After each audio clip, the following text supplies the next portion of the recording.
Hujambo na karibu tena mtazamaji wa The World News katika kipindi hiki cha ulimwengu wa siasa, na katika ripoti yetu ya leo tunachambua namna gani Marekani inapoteza ushawishi katika eneo la Ghuba, hasa kutokana na vita dhidi ya Iran. Wakati huu rais wa Marekani Donald Trump anazidi kupoteza ushawishi wa Marekani katika eneo la Ghuba. Hii inathibitishwa na namna Saudi Arabia na baadhi ya washirika kuamua kujenga uhusiano wa kuhakikisha wanajilinda. Siku za hivi karibuni Saudi Arabia, Uturuki pamoja na Pakistan walianzisha NATO ya Kiislamu huko Mashariki ya Kati. Hasira dhidi ya Washington inazidi kuongezeka katika Ghuba, huko vita vya Iran vikiendelea kutajwa kama sababu ya msingi ya Marekani kupoteza ushawishi wake.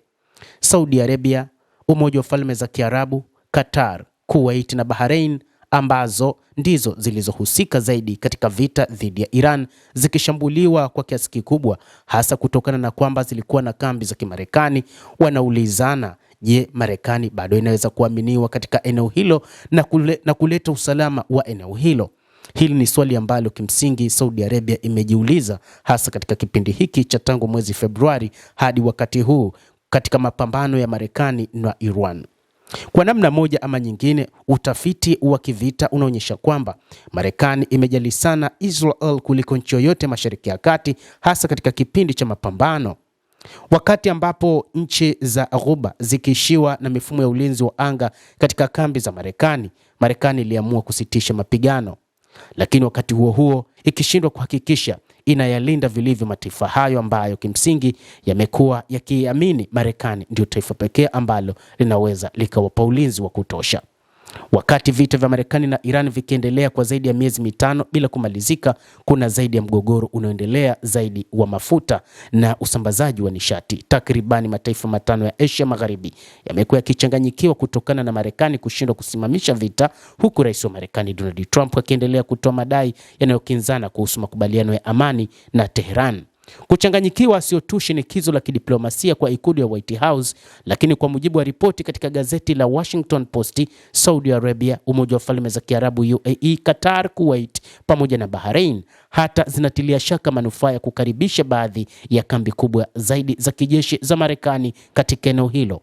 Sababu ikiwa Trump kutoweza kusimamia diplomasia inayohitajika kutafuta amani na Iran, kauli zake za kinyume katika kipindi cha miezi mitano iliyopita na mataifa ya Ghuba kulipa gharama ya mzozo huo.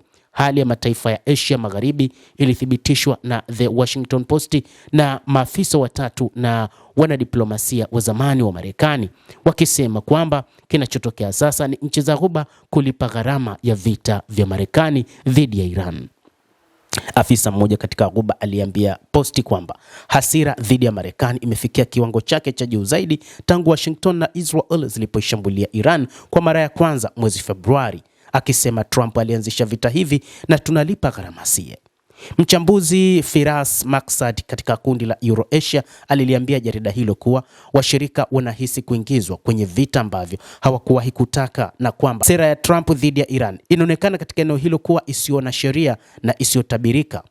Hata hivyo, kuna uwezekano mkubwa Marekani ikaanzisha mashambulizi mengine kutokana na matakwa ya rais wa Marekani Donald Trump na namna anavyoshinikizwa na Israel. Hata hivyo, endapo vita hivyo vitaanzishwa, ni wazi Iran itashambulia maslahi ya Marekani iliyowekeza katika maeneo ya Ghuba, na hii ndio wasiwasi kubwa ambayo mataifa hayo ya Ghuba yanayo. Jambo zito ambalo wakati huu bado limekuwa ni kizungumkuti kwao. Wanawaza watu wa Ghuba, ni kivipi Marekani inashindwa kuhakikisha inashinda vita hivi na kuhakikisha mlango wa bahari wa Hormuz unakuwa wazi. Hata hivyo, walihakikishiwa kwamba lango la bahari la Hormuz litakuwa wazi wakati wowote, na hii ndio kauli ya rais wa Marekani Donald Trump. Lakini kiuhalisia lango la Hormuz lipo chini ya udhibiti wa Iran, na hata meli mbili za UAE zilizopita katika lango hilo la bahari zilishambuliwa, ikimaanisha kwamba bado mlango wa bahari wa Hormuz haupitiki. Kwa miongo kadhaa vikosi vya Amerika katika Ghuba vilivumiliwa zaidi ya kukaribishwa. Mwanadiplomasia wa Magharibi anayefahamu eneo hilo anasema kwamba kabla ya vita uwepo wa Marekani ulionekana kama mpango usiotakikana lakini wenye manufaa. Sasa hata manufaa hayo yanatiliwa shaka. Wachambuzi wengine akiwemo Anna Jacobs wa taasisi ya mataifa ya Ghuba ya Kiarabu anasema uaminifu unazidi kupungua mara kwa mara tangu vita kuanza, na washirika wanaona kuwa hatua za Marekani katika eneo hilo zinawafanya kuwa katika hali ya kutokuwa salama zaidi kila kukicha. Licha ya hasira, nchi hizi bado zinategemea sana Marekani kwa silaha, mafunzo pamoja na mitazamo mbalimbali. Hata hivyo, wachambuzi wanasema kwamba mataifa ya Ghuba sasa yamekasirishwa kwamba Amerika ilianzisha vita, lakini bado wanahitaji Amerika kupigana nayo. Hata hivyo, kuchanganyikiwa kuna sukuma baadhi ya serikali kutafuta mahala pengine. Wiki iliyopita Saudi Arabia, Uturuki na Pakistan zilitia saini mkataba wa ulinzi wa pande zote.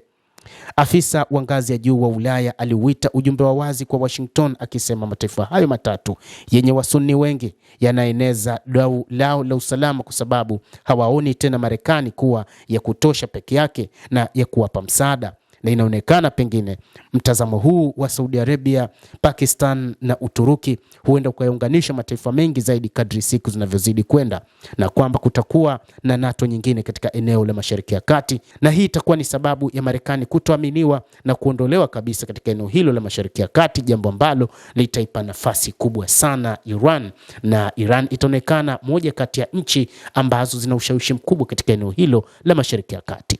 Endelea kutufuatilia na usisahau kulike, usisahau kucomment, kadhalika usisahau kusubscribe channel yetu hii upate habari hizi kwa mapana kupitia The World News. Mimi ni Adam Hussein.